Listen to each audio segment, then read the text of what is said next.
Bismillahirrahmanirrahim. Alhamdulillahirabbil alamin. Salatu wassalamu ala asyrafil anbiya'i wal mursalin wa ala alihi wa sahbihi wa man tabi'ahum bi ihsanin ila yaumiddin.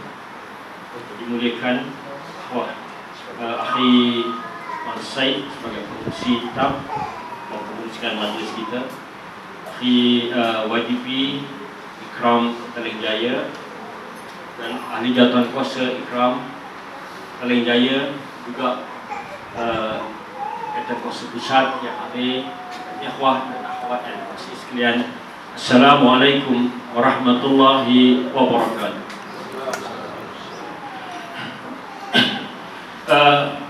Pada malam ini Ana diminta untuk meresmikan dengan timeline 15 minit, insyaAllah. Ana harap ahli Mansai akan mengingatkan pada sampai time 15 minit, insyaAllah. Ana akan cuba ikut arahan Raisul Majlis, insyaAllah. Walaupun sebelum ini semasa di Kajang dia bagi 10 minit, tapi kan waktu itu siang, Ana lajak jadi 30 minit. Malam tadi dia apa nama tu, malam semalam semasa di Kelang pun itu juga. Tapi Ana cuba insyaAllah pada hari ini. Ikhwah dan akhwat dan dikasih sekalian, kita Ikram ini di Petaling Jaya telah berusia 2 tahun ke 3 tahun ya. 3 tahun. Tapi kita kena ingat bahawa Ikram yang dilahirkan pada tahun 2010 itu sebelumnya telah pun diawalkan. Kita tak ada nasyid Ikram tadi.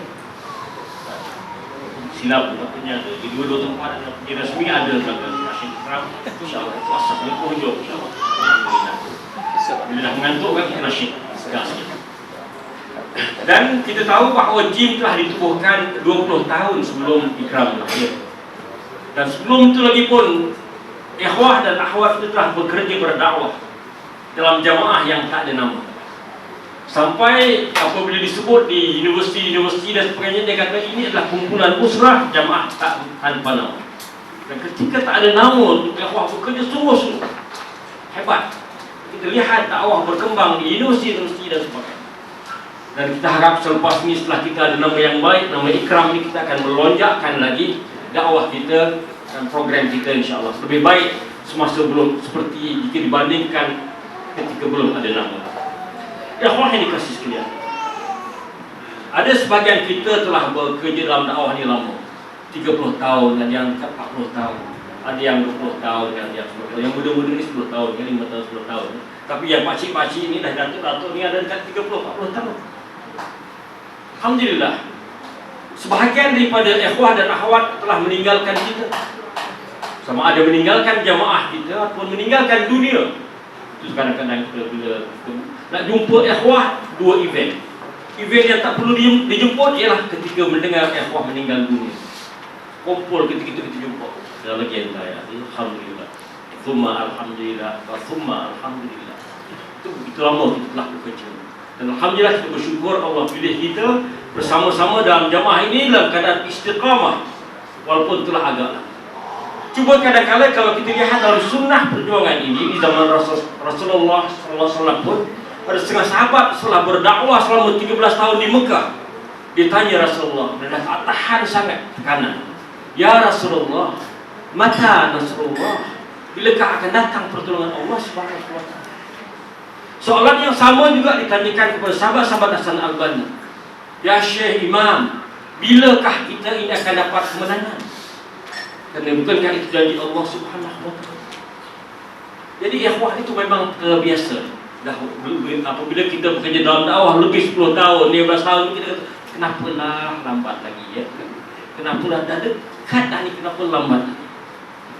Ikhwah dan akhwat sekalian, Hasan Al-Banna rahmatullahi alaih, dia apabila ditanyakan soalan itu, dia kata, dakwah kita ini telah ditetapkan jalan-jalannya dan marhalah-marhalahnya.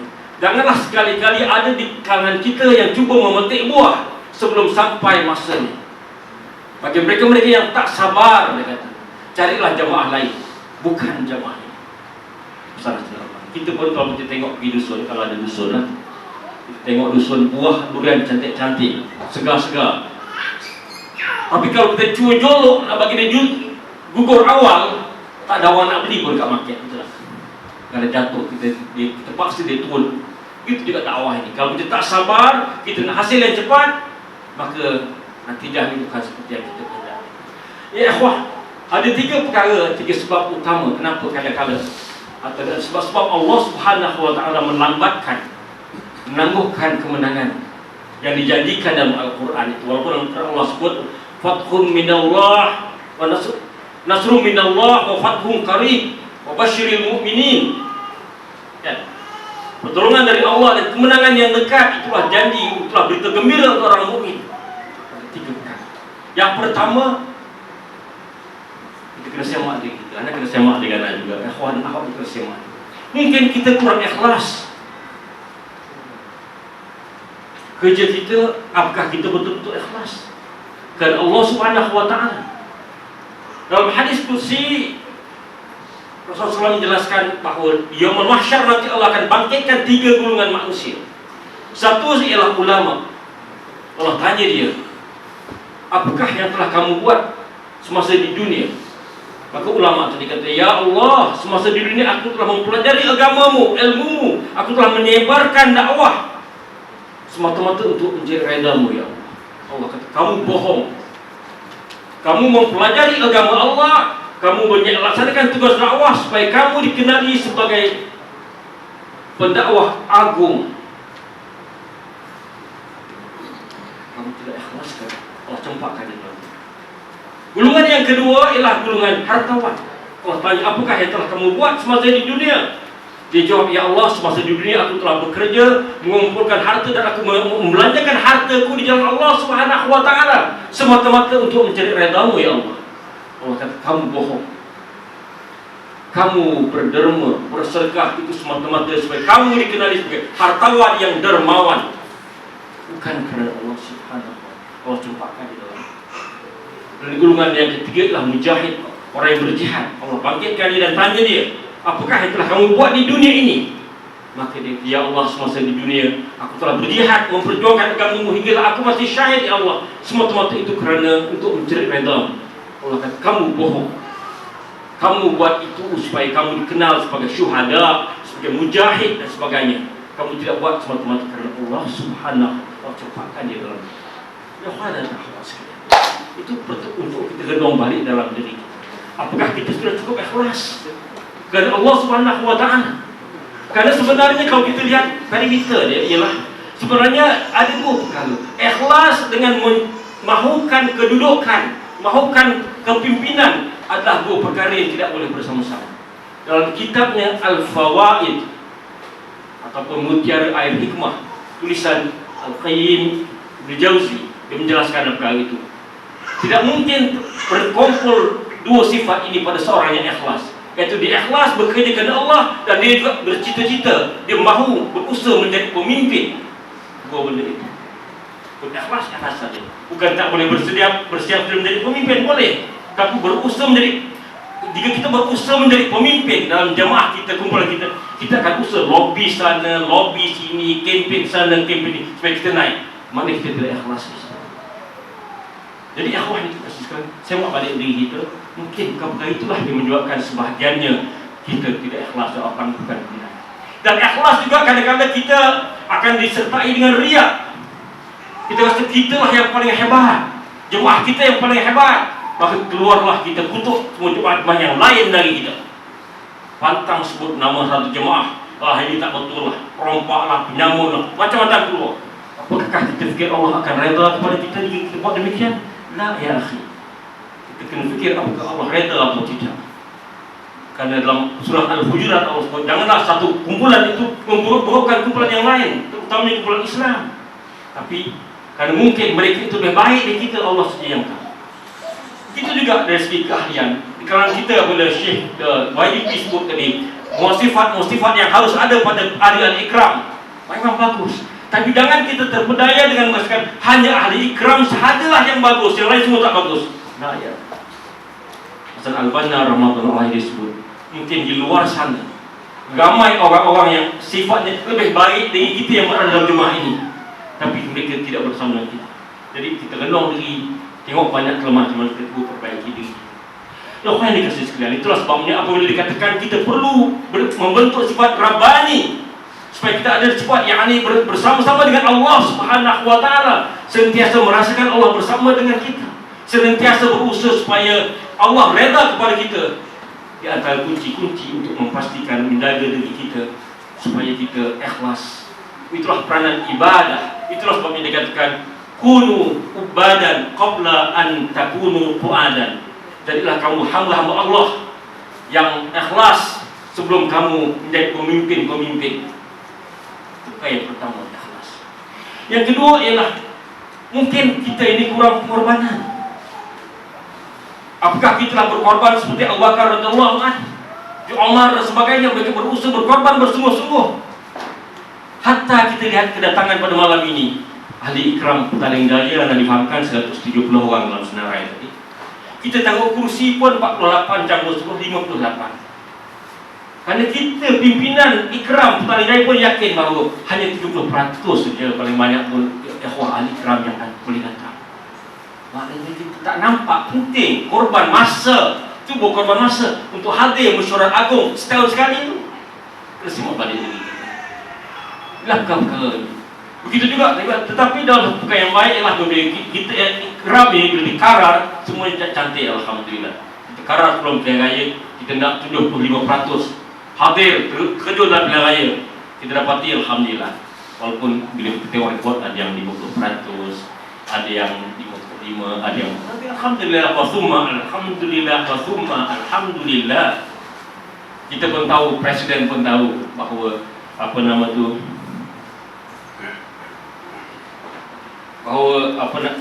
presiden pun tahu bahawa sukar untuk mencapai maksimum, sebab itu disebut 75%. Dia dapat 50% pun alhamdulillah. Kerana konsep Islam, if you want to go to the moon, you must aim for star. Kan? Kalau kita nak sampai ke bulan, targetlah bintang, tambahlah bulan kan. Kalau kita nak pergi bulan, kita target bulan, kita akan sampai atas pokok kelapa je.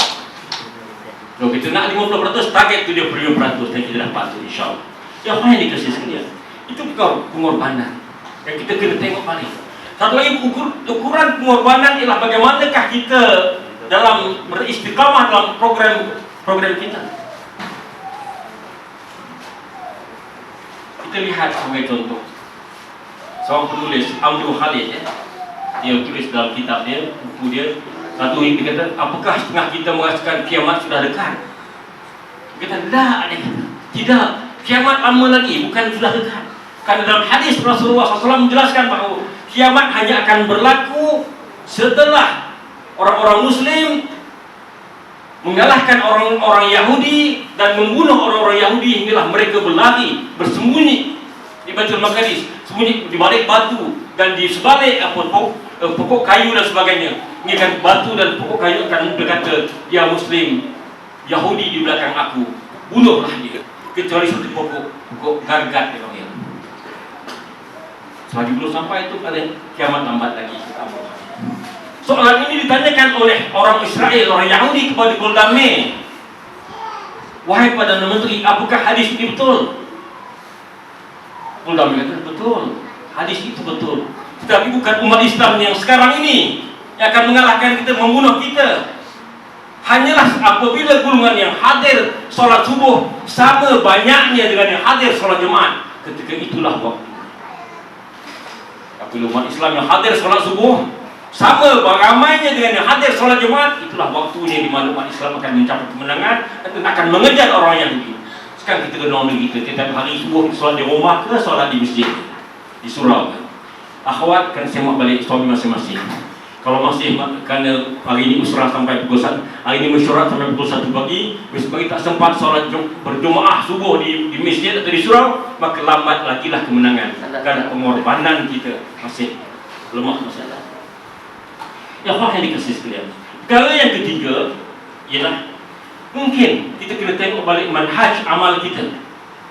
Kalau kita ini bekerja dengan manhaj taghyir, wajib dah sebut panjang, anak tak boleh cukup tambah banyak lagi dah. Di mana kita ini diminta untuk mencari sunatullah dalam perjuangan ini. Manhajnya bagaimana? Maratibul amal ni macam mana? Kita kena pelajari sunan-sunan ini, hukum-hukum Allah ini. The social change itu ada sunnah ni. Dan kita berusaha meneliti sunan-sunan tersebut. Bukan bekerja ikut simin, ikut tahun. Oh, kita target tahun 2020 mesti dapat punya daulah Islamiah. Nak ya akhi. Kalau tak ikut sunnah, tak ikut dia punya jalan dia, tahun tadi tak akan tercapai. Tapi biasalah kalau tak mencapai, kita anjakkan sikit insya-Allah. Tak boleh 2020, kita targetlah 2020. Tak ada masalah. Tapi alangkah sedihnya kita kalaulah apa nama tu kelabatan itu, kelewatan itu kerana kita tak ikut sunnah yang betul, tak ikut manhaj taghyir yang kita semak balik insya-Allah. Itulah sebabnya kita lihat bahawa kita kena lihat dan yakin bahawa kita ini adalah jamaah tarbawi, bukan jamaah siasi. Jamaah tarbawi akan berpegang kepada manhaj yang betul, yang kita fahami dan kita laksanakan ikut maratibul amalnya insya-Allah. Kalau manhaj siasi, dia akan pegang yang penting dapat kuasa dulu, dah dapat pandailah kita buat laksanakan Islam. Bukan begitu ya. Kena tertib amalnya dengan aulawiyatnya kena dilihat dan dilaksanakan. Dalam bab ni golongan ikhwah tarbawi akan dapat apa nama tu menjelaskan dan kita pun dah lalui, cuma kita kena yakini insya-Allah. Insya-Allah. Ikhwah bagi anjak kamu hari ini. Insya-Allah. Apa nama tu, kita lepas PRU 13. PRU 13 kita merasakan di Selangor ni adalah suasana yang berbeza. Kita berjaya ikram Selangor sebelum pilihan raya lagi telah berjumpa dengan Pesuruhjaya PAS Selangor. Berjumpa dengan 4 orang wakil-wakil rakyat adun-adun di Selangor. Kita iaitu Dr. Raninya, Dr. Halimahnya, Hasnoannya dan Ustaz Syafi'ingah. Kita kata ikram menyokong kamu sebagai calon-calon negeri ikram. Alhamdulillah ni kebetulan. Dan kita akan bina balik. Kita melihat suasana di Selangor ini adalah suasana yang baik, di mana kerajaan Selangor adalah ikram friendly. Dalam dakwah kita ada al-murunah, ada flexibility dalam amal. Dalam keadaan tertekan, kita kena laksanakan dakwah fardiyah, kerana dakwah itu juga tak boleh. Dan dalam keadaan yang ikram friendly, kita kena manfaatkan supaya kita dapat melonjakkan dakwah dan tarbiyah. InsyaAllah apa nama itu, program ini akan di ikram negeri akan membincangkan detail dan akan kita sampaikan ke bawah bagaimana kan target kita dalam masa dipimpin oleh kerajaan yang ikram friendly ini 2 perkara. Dakwah yang wasi', yang meluas, semua ruang kita akan cuba tembusi, dan tajmid yang sarih, yang pantas, cuba kita dapat meramaikan bilangan-bilangan ahli ikram insya-Allah. Apa yang dikasih sekalian? Rasman. Anda ingin bawa kisah zaman Sayyidina Umar radhiyallahu anhu. Di Madinah, beliau berjumpa berkumpul lepas Isyak di waktunya dengan sahabat-sahabat di sebuah rumah. Kemudian beliau bertanya, "Ya sahabat-sahabatku, apakah yang kamu idam-idamkan? Apakah yang kamu impikan?" Seorang sahabat berkata, "Ya Umar, ya Amirul Mukminin, aku bercita-cita, alangkah baiknya kalau bilik ini dipenuhi oleh emas dan perak supaya dapat dibelanjakan sebagai untuk jihad di jalan Allah Subhanahu wa taala." Kemudian Sayyidina Umar tanya lagi, "Wahai sahabatku, apakah yang kamu cita-citakan?" Sahabat yang kedua bangkit dan berkata, "Ya Umar, aku mengidamkan kalau bilik ini dipenuhi oleh intan dan permata supaya dapat kami belanjakan di jalan Allah Subhanahu wa taala untuk jihad fi sabilillah." Atas Umar tanya lagi, "Ya sahabatku, apakah yang kamu cita-citakan?" Sahabat tanya. Nah, bagi 2 jawapan semua Umar tak tahu. Maka sahabat berkata, "Ya Amirul Mukminin, rasa-rasanya engkau lebih tahu apa yang engkau nak cakapkan. Apa yang kami cakap semua engkau tak setuju. Kau nyatakanlah kepada kami, ya Amirul Mukminin." So kemudiannya Sayyidina Umar berkata, "Aku mengidamkan, mencita-citakan, alangkah baiknya jika bilik ini dipenuhi oleh pemuda-pemuda rijal seperti Abu Ubaidah Al-Jarrah, seperti Mu'az bin Jabal, seperti Salim budak suruhan Huzaifah." Siapa itu Abu Ubaidah Al-Jarrah? Seorang panglima Islam yang hebat, membawa pandi-pandi Islam. Siapa itu Mu'az bin Jabal, yaitu seorang yang diutuskan oleh Rasulullah SAW pergi ke Yaman berdakwah, seorang ulama, tokoh ulama. Dan siapa itu Salim, budak surah Huzaifah, seorang yang bagus membaca Al-Quran dengan merdu. Ya Allah yang dikasih sekalian, inilah tugas kita. Sebelum kita meninggalkan dunia ini di umur yang sudah setengah kita sudah lanjut, setengah kita masih muda, alangkah baiknya kalau kita dapat melahirkan pemuda-pemuda seperti ini untuk akan dapat meneruskan perjuangan ini. Dan pemuda-pemuda ini perlu ditarbiyah dan perlu supaya dapat memahami Islam yang benar dan memperjuangkan. Itulah sebabnya slogan kita ialah tarbiyah tamkin tariquna fi at-tarbiyah wa takwin tariquna fi tamkin. Tarbiyah dan pembinaan, tamkin, tarbiyah wa takwin dan penyusunan, tariquna jalan kepada tamkin untuk tertegaknya daulah Islamiyah insyaallah. Dan dengan lafaz bismillahirrahmanirrahim, siru fi amanillah, saya resmikan Musyawarah Agung Daerah Ikram Petaling pada malam ini. Jazakallahu khairan. Assalamualaikum warahmatullahi wabarakatuh.